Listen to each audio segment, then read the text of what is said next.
sad, actually, those homes. And it's not normal. It's for like really under the poverty line kind of people, right? Yeah. Like if you rent a one plus den, pretty much, they cut it up into like 12 cages, like dogs. Look, I get it. The Toronto real estate market is confusing. Whether you're a new or experienced investor or just looking for a home to raise your family in, join us at Broadview Table Talks as you sit around the table with my friends and talk about the real estate and the ever-changing market in Toronto. Guys, welcome to another edition of Broadview Table Talks. We have a full house today for a representative of the full topic we're going to be talking about. It's like a full house. Nice. All right, so I get it. get it? See what you did there. Yeah, they'll understand it later. All right, so as we get into it, you understand. So the issue with Canadian housing right now is affordability. It's actually, I would say, a crisis. And the only way to solve it, when you whittle it down, is literally by creating more houses, more supply. But the problem with doing that is that you can't get enough materials and labor. Enough. You can't get enough of them. Like, we only have so much capacity that we can actually build throughout the year, right? And I think the most we've ever had was like 70,000 homes, maybe something like that. Throughout, so we're not going to be able to do any more than that. And even though the Ontario government is trying to push for 150,000 homes a year, which is kind of really aggressive.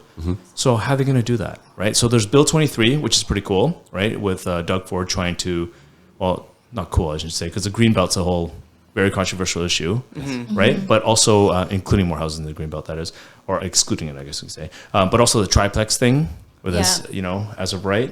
The garden suites have been great as well, too, for the City of Toronto. And then just this week, a couple days ago, the City of Toronto announced something really spectacular. And it is? Rooming housing. All right. And what's the rooming houses? So rooming housing is like a multi-residential home. It has like each individual room counts as one. So they have a common space area where they do all the cooking, laundry, bathroom and all that. But then each individual room is designated for a tenant. So essentially it's like a dorm, right? If you think about it. If you have a 4-bedroom house, you could have one occupant or one tenant in each room. And then you have the living room, you can cut that up. And in the basement, you have a few more. And then maybe in the garden suite, you have a few more. So it's like that, but you're sharing a kitchen and bathrooms and all that. And then, like you were saying, Potter, there's like supertenants? Supertenants, yeah. Supertenants, that's there like 9 to 5, just to make sure like everything's clean. Just the daily garbages and all that. Or it could be like a housekeeper or somebody that's just actually hired to cook and clean and take care of the building, right? Which, now you still need to be licensed to get this, which I would assume is extra fire inspections and soundproofing, things like that, or maybe not soundproofing. Building permits, right? So make sure it's safe and habitable and no one burns down. Because oftentimes that these tenants would have hot plates in their rooms, right? Because they don't want to eat with everybody else. So then, it can cause serious fires. Yeah, and if it's old, some of them will even have heaters inside the room, which is also another fire risk. That's right. That's right. Definitely going to make it safer by being regulated. It's going to make it safer for the tenants and the landlord because, it's less liability, I guess, for the landlord if it's regulated. You know what I mean? Right, yeah. And so there's a huge need for this stuff, right? If you think of the new immigrants that come to the country, like there's 500,000 of them coming to our country every year, which we need because we have a, shrinking workforce and all that.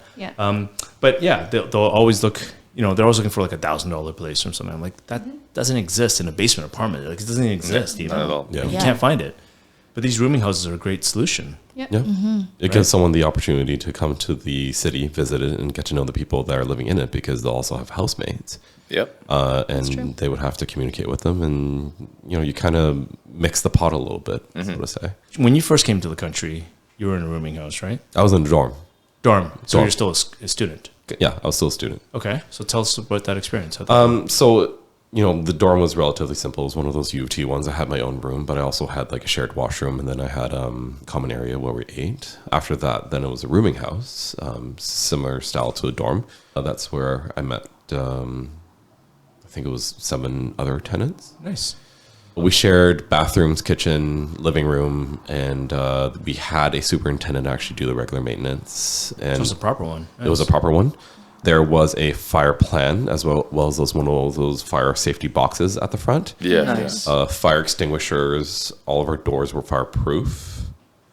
It was properly done, and it was regularly inspected by a fire marshal once a year.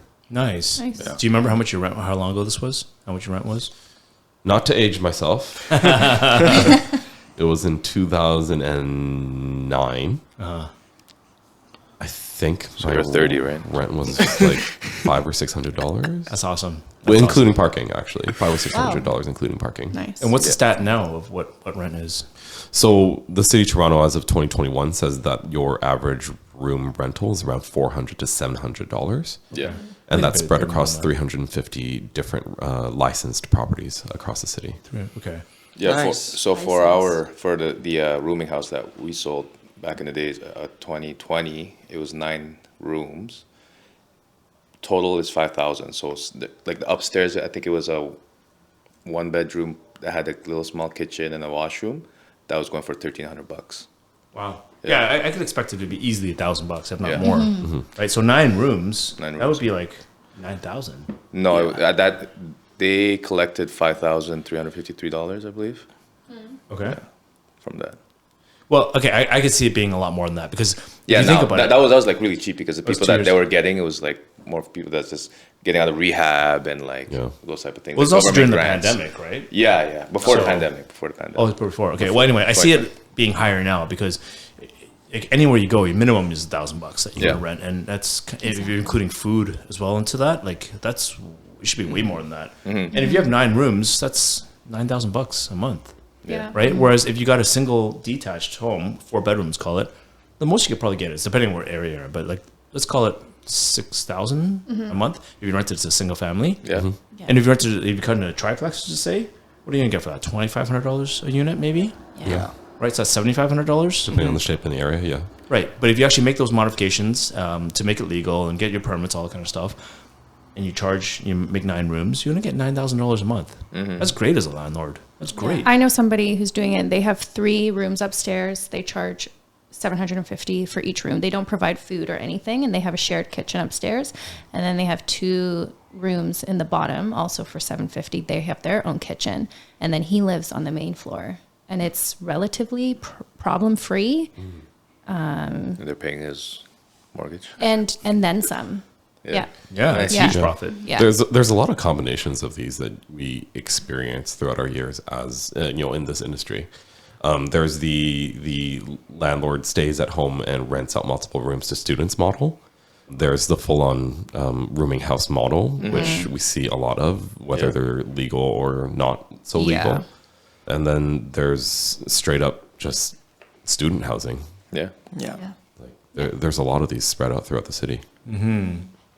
So if you're looking as an investor, I guess what you're looking for really is the square footage, right? Right. Number of bedrooms or the size itself. You'd want the more the merrier, the more the better, I guess.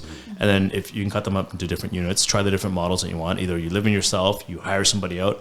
Just don't be the slumlord one. Where you're just gonna let it fall apart. I mean, I guess that's what the licensing in theory is for, right? Yes. But I think there's a huge need for it as we're undersupplied. Yeah. And it's a cheap way to get your foot in the door in multi-unit residential. Get residential rates for financing. I don't know how the insurance works, though. That insurance must be kind of expensive. It's got to be The expensive. person I was speaking to earlier, they said it's double what. Normal insurance would Yeah. be, right? Normal insurance, I mean, depending on what your coverage, could be anywhere from $150 to $300 a month. Yeah. So yeah, that definitely lot. eats into it. But then if your profit is that much higher, you're making $1,000 a room, and then if you charge extra for food or parking or whatever, that could easily be over 10 grand, right? And a mortgage on something like that might be, I don't know, what, 6 grand, 5 grand, plus some taxes, Yeah. plus some staff or whatever. You maybe hire a cleaning person, right?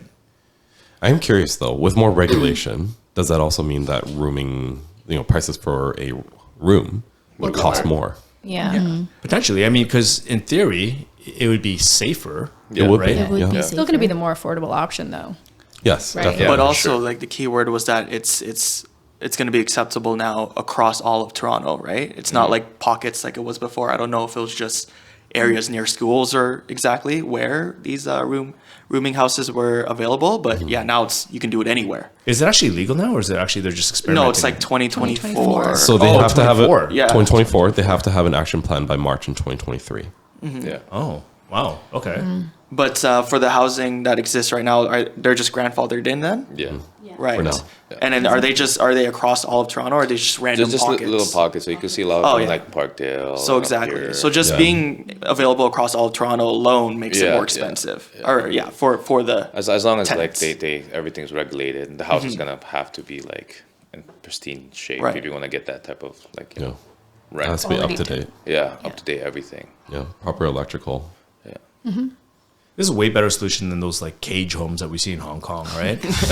Like that's sad actually. Those homes, and it's not normal. It's for like really under the poverty line kind of people, right? Yeah. Like if you rent a one plus den, pretty much they cut it up into like 12 cages, like dogs. So there is I've one seen particular pictures. project in Cabbagetown that's actually quite successful, and there are elderly people there, their families there, and they're happy because it's a little Rooming community, a rooming house. Okay. Okay. And they make a very strong case that people need a more affordable solution to housing, For sure. and this is actually quite an ideal situation because they're all living together and they're watching out for each other. Yeah. So- I was watching a video actually earlier today on it, and it was saying how, let's say 20, 30 years ago, rooming houses were predominantly men, like lower income men, but now it's students, a lot of boomers also, and even families are opting to go into rooming houses just so they can save for their down payment faster. Yeah. I'm excited for Yeah. the prospect of this. So I think it's a great thing. If it's safe, the only people that are not going to like it, obviously, are their neighbors to the left and right and on the street and stuff, right? Because they don't want all that increased density and traffic and parking and all that kind of issues, noise and fights and all that. It'll happen. That's right? the focus, though, like the density. Unless you guys want to keep reaching out to the green belt and build over there. Yeah. Yeah. What is That's the its other own problem. solution? The other, Like, I mean, yeah. it's either you build up or you build Yeah. out, right? Yeah. So, I mean, we had Exactly. this podcast a couple Yeah, episodes we back did. about densification and intensification in Toronto and the benefits of it, right? Like, I think it's a great thing to have increased people Yeah. because you get just better things, but it does wear on the infrastructure that we have here, which Yeah. kind of Yeah. does suck, but, I mean, the great thing about this plan is that it seems like we're assuming that everything goes accordingly to plan.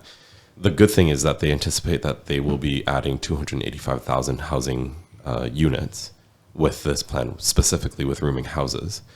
So to Toronto. to Toronto. It's huge. So that's when- huge, especially when when would they that have be goals done? of actually building 100,000 2024, you said? starting in 2024. Starting. So their plan is to actually have 285,000 units in 10 years once it starts. So that's 28,500 homes per year being built. So that's actually a pretty significant chunk of the 100,000 homes, Yeah. like overall goal. So it's nice to see that they're being creative with solutions and not just relying on accessory dwelling units or laneway homes. Like this Yeah. is another way to add rental properties without straining or building more buildings or more skyscrapers. Who knows? Maybe the laneway homes, you could separate that into two different Absolutely. rooms too, right? So that'd be even better. Yeah. So, do you guys know any other parts of the world that's doing this? I mean, I guess you've seen some, right? And I Well, wonder if New York does this. We too. know Hong Kong does it. Yeah. I don't know if New York does it. I wonder, I'm sure they do. I don't know if it's legal. Not legal, yeah, that's Yeah. right. So I know for a fact that they would take like a 1+10, cut them into 2 bedrooms, and just do all these weird things and individual walk-ups or condos or whatever, apartments, whatever we call them, co-ops, right? So I know they did it there, but like actually, I guess they don't really have houses. Well, historically, in the rooming Manhattan. houses would have been there too. Actually, if you think about recent immigrants, Brownstones, yeah, maybe? the old brownstones. Maybe. Like recent immigrants from Italy or Ireland, they would have had to set up in a rooming house, and during the Great Depression. For sure. Right. So I imagine some of them have survived until now. Yeah. And I mean, I guess they have a good transit system, and you can always live like in Jersey or wherever, right? Brooklyn and stuff like that. So it's not too bad. But I'm really excited to see what happens here. Like, Yeah. at least it won't be just rich people in Toronto. It'd be like a mix of everybody. Yeah. It'd be good economic diversity, and with that comes a lot of other diversity, right? So I really want this. I'm excited for it. I do have a question though. Like, Yeah. if we have time for this, Yeah. how exactly does this affect buyers, like first-time home buyers, for example? Does it affect them at all? It does, yeah. Right? It can. It depends. Yeah. I feel like it might benefit them. If too. you're relieving the pressure of 28,000 homes or people that need homes, right? Like potentially that could bring down the rent prices, I guess, potentially. I don't know how much it will affect it, but Yeah, it's you hard know, to say. It's hard to say, right? Like Yeah. maybe a quarter, right, of the demand out there for Ontario every Yeah. year, or Toronto every year. So if you use 100,000 Yeah, people, assuming right? the numbers are and there. there's 20, give or take, Yeah. a quarter. That would certainly bring down prices. I think it would have a significant competition. Nice. Which then again brings on the prices. Like I don't expect it to crash the market, but Yeah. it certainly will help. And not to mention, if you're a first-time home buyer, if you're buying it by yourself, this would be a good place to live with friends Yeah. and help you save for a Yeah, down you payment. stay like upstairs and then just rent the bottom hall. Yeah, rooming assuming house. the So, numbers yeah. work, like Yeah, it's as well. beneficial Yeah. to you, as well as I mean, in an era where everybody's working from home, it's like if you can't buy like a 1-bedroom condo because it's a little too small, and but then you can still buy, a house, Yeah. and have other people room, and then you'll have the space Yeah. to that. Oh, it's cool. More options, the better. Anyway. Yeah. For sure. Exactly. You guys, anything in there? No. No, no. Yeah, what's these cheat sheets? Yeah, These what's notes here? Okay, so I think ultimately this is a win-win for everyone, tenant and landlord. And I feel like it's the best solution so far. I mean, you're using already existing infrastructure, right? And if you're an owner and you've owned this house, let's say 10, 15 years, imagine your mortgage payments, and then now you can cut up the upstairs or the downstairs. I don't know. I think it's great. Yeah, but It's 10, an 15 years is exciting probably due for time. renovations anyway. Yeah. Right? So you might as well renovate it to, Yeah. something like this if, Yeah. if that's what the need is. Yeah. I guess the only issue would be the density in the area, or too much density with schools and infrastructures and shopping and transit and all that stuff, right? Like there's and roads. That'll be the issue. Yeah. But that's another problem that we could solve. Thankfully, Yeah, when it comes exactly. to like the multiplexes, at least those are only allowed in specific areas, right? No. Oh, there. Anywhere. Well, anyway. Anywhere in Oh, Ontario is now. it also as part of anywhere? Bill 23? Oh, yeah, so wow. it'll be up as of right. You'll be allowed to have 3 units, and then in Toronto, you have a accessory dwelling unit after that, like a garden suite. Yeah. Okay, so lane then, suite. so then it's a different problem then. I don't know. For me, it's like people always want housing solutions, housing affordability, and then now we've been given a solution. Okay, sure, there's going to be issues around it, but what are we going to do? Is complain and not have any solutions? True. Like Yeah. this is a Progress. solution. Because it's right? about supply. It's about creating Yeah. enough homes for people. And where else are you going to do it? You got to drop more homes on top of existing homes at the end of the day, right? So Yeah. that's what's going to Progress, happen. progress. Yeah, it's not like a solution to end all like. Yeah. We need multiple And it never will solutions. Yeah, be. it's just we're a always- tool. Exactly. All right. Well, the more the merrier. If you guys have any comments about this, if you're on YouTube, leave a comment there. Yeah. And if you're listening to this on any kind of podcast, whether it's Apple, Spotify, whatever, leave a comment as well too. Oh, Yeah. Sure. with Yeah. also your those guys friends. who Yeah. came by the window and scanned Did they our take a QR picture? code. Yeah, they scanned the I QR. hope Oh, you're did watching this, they? man. I noticed you. I noticed We have a you. QR code in the window, so it just links you right into our podcast if you want to listen to this, if you want to yeah. share with a friend. But yeah, until then, let's just grow the community, and the more the merrier. Yep. Thanks for listening. See you guys. Bye. Peace. Add it up.